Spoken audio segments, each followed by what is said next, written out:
Good morning, everyone. Good morning and welcome to our session this morning for our Student in the Workplace virtual sessions, which we are doing in partnership with Northwest PA Job Connect through a grant that we received, and we are happy to be connecting with you here. Welcome back if you have joined us for a session in the past, and welcome if this is your first time.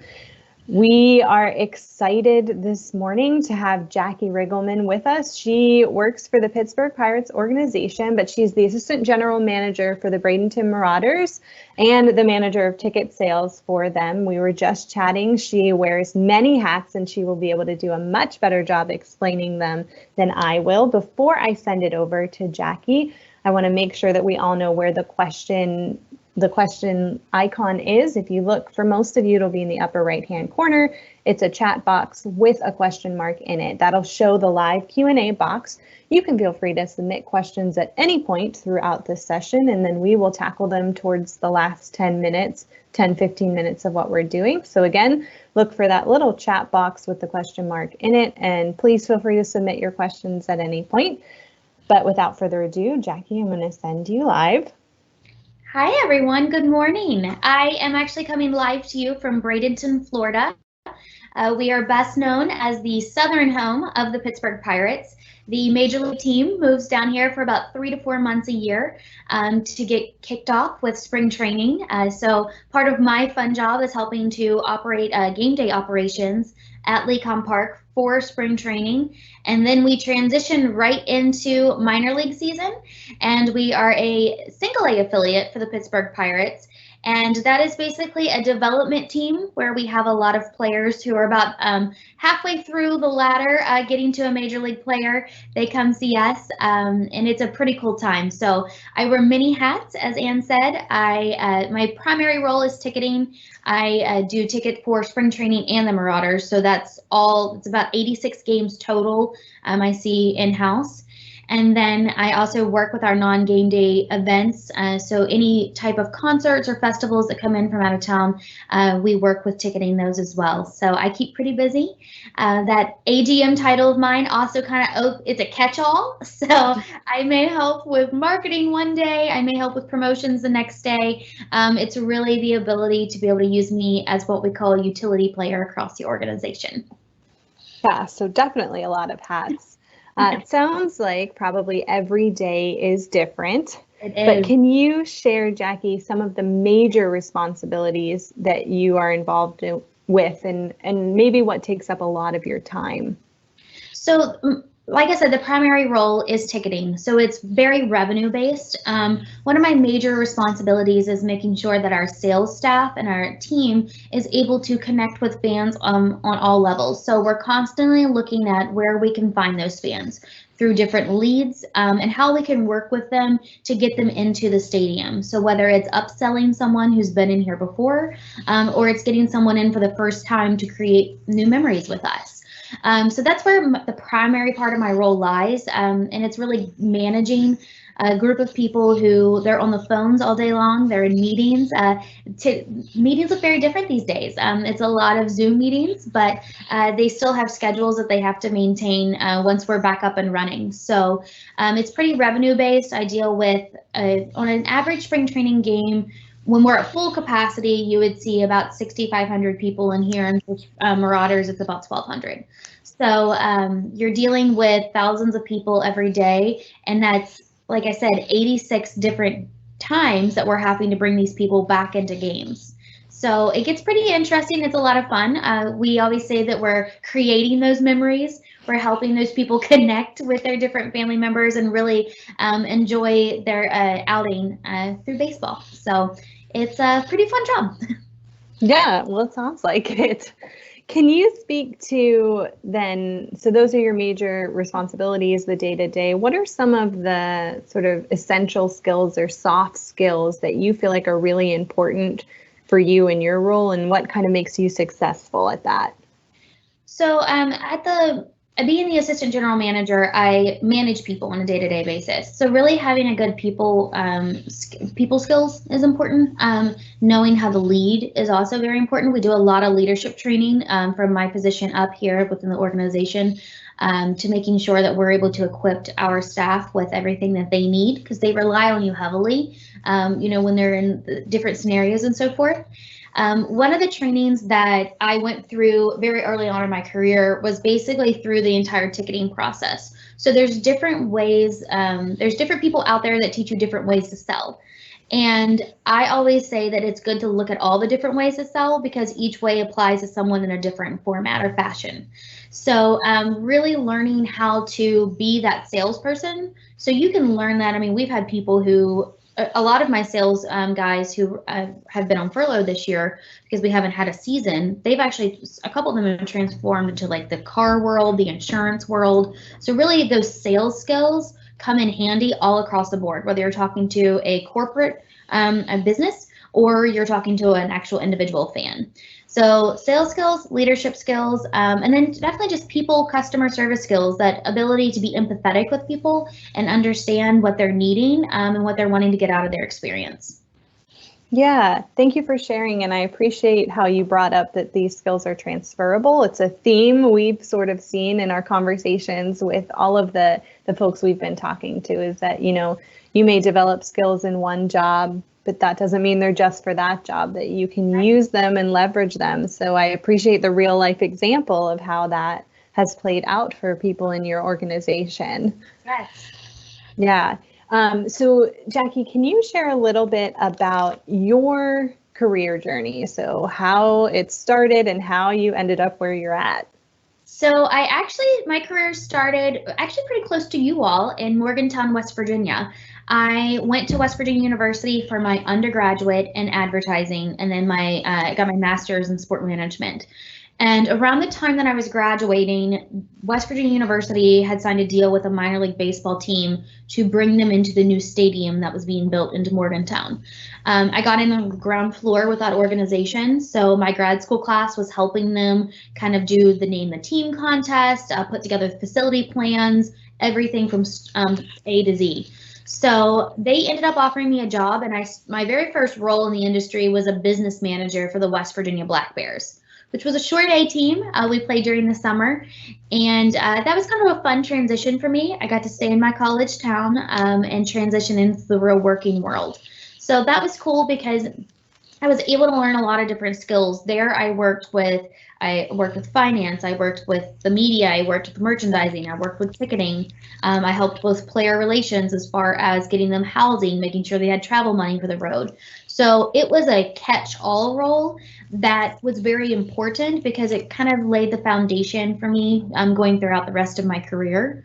So I stayed there for about 4 years before I had the opportunity to move down here to Florida and to work with the Pirates. That's awesome. And it sounds like, and I think a theme we've seen kind of through all of these as well, is that, it's networking and taking the opportunities that you had. So you had an opportunity in a class, mm-hmm. and I assume worked hard, made a good impression, and was able to use that to get into the first job you had. Oh, yes. And I also am a firm believer in internships. So while I was in grad school, I interned with the Pittsburgh Steelers in their corporate event planning department. And my boss there, she still remains one of my greatest references to this day. And she's been such a great connection for me in the Pittsburgh community. And then, like you said, my internship that I did through my grad school class ended up getting me the job with the West Virginia Black Bears. And then from there, my work that I was doing with the player development side and really working with the Pirates player development organization, when the job came available down here, I had a couple people from the player development side reach out and say, hey, we know that you want to go full season someday. We know where your where your aspirations are. We have this job open. Would you be interested? And that's something else I would like to point, is that you always need to express where you're wanting to go, because people don't know unless you say it. So those opportunities can't open, those doors can't open unless people know where you're wanting to go, where your head's at. People can sit there and guess all day long, but until you actually say it and verbalize it, then the wheels can start being put into motion to get you where you need to go. Yeah, I think that's a really great point, and not necessarily one that's come up very often in this series for us, is that it's okay to tell people what you want to do and where you want to go, right? Because if you're doing a good job, in your case, it can only help. They can only help you. Yeah, so recently I had been having a conversation with one of my bosses down here about my future, and I was like, I'm wanting to gather. We were just talking about skills that I was wanting to build, and so I'm really wanting to gather some project management skills because I think that it's very crucial for me going forward as a leader. And there became an opportunity available to where I can work virtually with our Pittsburgh office and our director of strategic planning. So I've been supporting her as we're finalizing our strategic plan roles through the end of this year. And it was all because I said, hey, I'm interested. If there's ever an opportunity, I would love to grow those skills. If you know of anything that the organization can help me training or anything, that would be great. So I'm a firm believer in, going out there and finding a mentor, finding people that's in your corner that you can confide in and say, look, this is where I'm wanting to go. If you know of any way to help me get there, please let me know. Because oftentimes those people in your corner will be your biggest advocate. Yeah, that's great advice. Really great advice. Now, Jackie, can you talk a little bit? We've had a couple of conversations now with folks in sports management and working for different teams and organizations. Do you have a background in sports, and do you feel like that's a requirement for what you do? So I played sports all throughout high school. I had the opportunity to run track in college, but I chose not to. And it's very funny because I actually went into college thinking that I was going to be a PR person in the fashion industry. And it has transitioned into an executive in the sports industry. So it's kind of how your path, sometimes you start going down a path and then all of a sudden you pivot to another area and you realize that's where you're the happiest. So I really did not. I knew once I wanted to go into the sports industry, I needed to start interning in it because it was something that I needed to learn from the beginning. So early on in my undergraduate career, I started interning with WVU Athletics Department in their marketing department specifically. And there I started kind of seeing, okay, this is where I'm wanting to go. It started forming the whole sports world. But really, I mean, even throughout college, I worked in event planning most of the time. And then I also worked on fundraising for the president's office for the Capitol, not the Capitol campaign, excuse me, the fundraising campaign through the United Way. So it's kind of interesting because there's a lot of people who think that you have to be a baseball player to work in baseball. And that's actually the polar opposite. Our analytics department is one of the coolest departments, I think, within our organization, because those guys, most of them do not have a baseball experience. They're just all numbers based, but they love baseball. Everybody who I've worked with pretty much have an endearing passion for it. So when we come to work every day, we absolutely love what we're doing. Yeah, so you don't necessarily have to have background, but you have to have a passion. Yes. And since you brought it up, can you speak to, some of the departments that exist if you want to work with a professional sports team? Because I think a lot of times our students and just people in general don't know how many different opportunities there might be.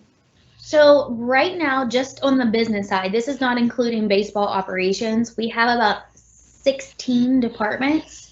So just if you're wanting to go into revenue and you're very interested in the revenue side, you would have a ticket sales department. We have premium sales, which is, your corporations, your suite leases, things along those lines. Corporate sales. You have your business analytics side, which those people are really helping us figure out our metrics behind what we're doing. It's become increasingly popular. On the marketing side, you have a marketing, brand, and creative. You have a communications and media for anyone that's interested in the PR world. We have a community department and then a charities department, which really work hand in hand. So if you're interested in the fundraising community service side of things. We also have finance, people and culture, which is our HR department. We have a technology department. We just created a strategic planning department. and illegal and risk. So really, if you think about the business world as a whole, if you're interested in, if a passion of yours is sport, you can transfer that to a sports organization. If you want to be a lawyer, we have a legal and risk side that's always doing things for us. And then out of the whole, that was just the business side. On the baseball operations side, you have really your scouting, you have your player development, and your upper level executives as well too. So there are many different opportunities for you to come to the sports side. A lot of those skills, as I said before, is transferable. Yeah, and I love that you made that point that, you know, if you're interested in sports, there's so many ways that you can take that love and that passion and still be close to sports, but maybe not be a professional baseball player, right? Exactly. So we do have some questions rolling in. So I would like to kind of transition to that, but also I think we maybe had some folks log on just a minute after I said it. So just as a reminder, that question and answer icon is in the top right-hand corner. It's a little chat box with a question mark. So please feel free to submit questions at any point between now and the end of our session. So somebody wants to know, what is your favorite part of your job? So I have many favorite parts of my job, but I have to say that one of my all-time favorites still to this day is opening day. And I know that that's like very, very heightened, like that's a very small kind of detail in the grand scheme of things of what I do.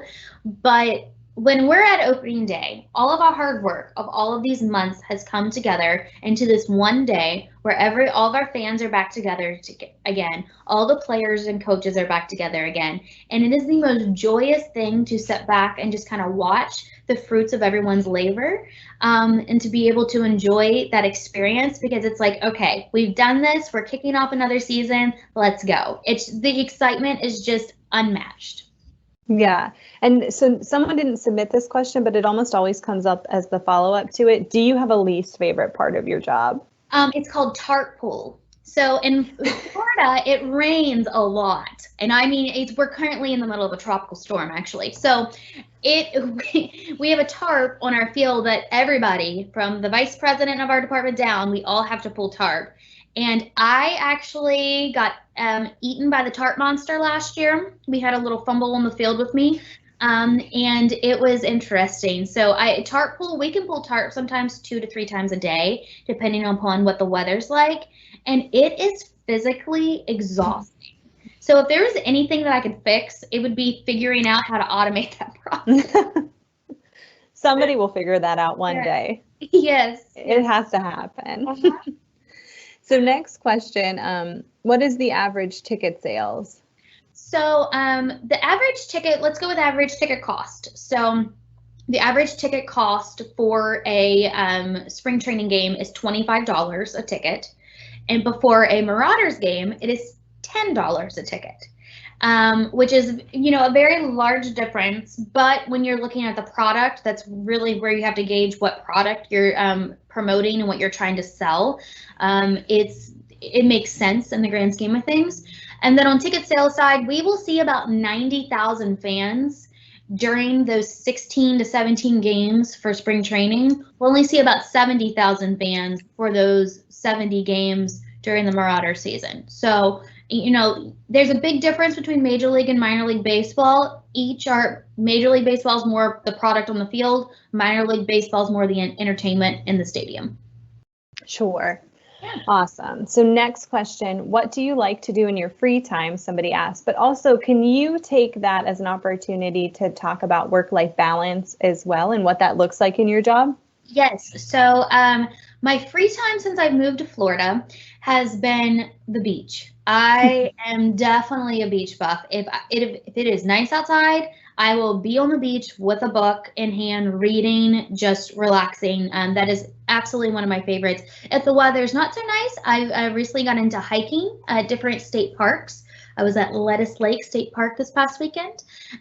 So a lot of outdoors things. I love being outdoors, so that's fun. And that work-life balance is hard. It's very difficult in the sports organization. I only get home to see my family in West Virginia about 3 times a year this year.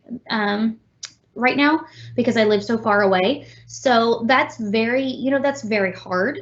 But at the end of the day, COVID has shown us all that we can work remotely. And it will be okay. That's something that the sports world has talked about, in all of my sessions with people from different teams, is that it's made us all realize that, if we need to take a long weekend, we can still be productive, get things done in the office, and be available virtually, but we don't have to always be tied to our stadiums. So that has been kind of a new thing that I think going forward, there will be a much better and stronger work balance in the sports industry, because in the past, that's been something that has been definitely that we all struggled with on a daily basis. I mean, I get to the stadium sometimes at 8 o'clock in the morning and don't leave until 11 o'clock at night.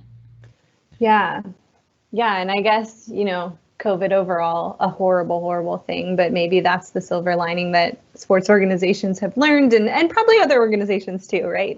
I think so. It really has been like a silver lining for all of us. And it's made us kind of had to get creative in a time where there was no other option but to get creative. Obviously, we want to be back in the stadiums with our fans, with our players at live events.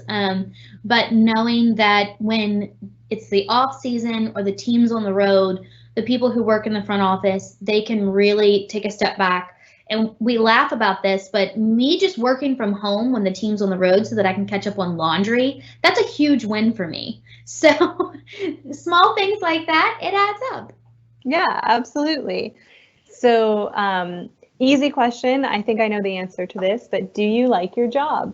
I don't like my job. I love my job. And that is something we had an alum of ours who used to always tell me when he would come visit me that if you love your job, you will never work another day in your life. And I truly believe that, because I absolutely I love every single thing that I do. I mean, sometimes they're like, Jackie, you have to go home. And I'm like, I understand that. But I love being here. I love what I'm doing. I love who I work with. And, that kind of helps with that whole work-life balance because it doesn't feel like a chore. Yeah. Yeah. And great advice too, to, definitely find a job that you love, not just like you love. Yeah. Can you, especially for maybe our high schoolers on the call, can you talk a little bit about some of the classes that they could maybe take in high school that would help them if they were looking to do a career in sports or in management like you are? Yeah. So one thing that I did in high school was, it's not necessarily about the classes that are always offered. It's about, or like having something specific to sports management. It's really about taking skills and transferring them to other things. So I had a marketing class in high school, and one of my group projects, I always loved sports. So my team did, I'll never forget this, we did a marketing product. We marketed a product that was just basically like an odor eliminator in locker rooms. And I remember that project so well because I was like, so, in tune with it, and I loved every section of it. And now looking back, it's like, to see where I am today, it's like, wow, it kind of like set me on a good path.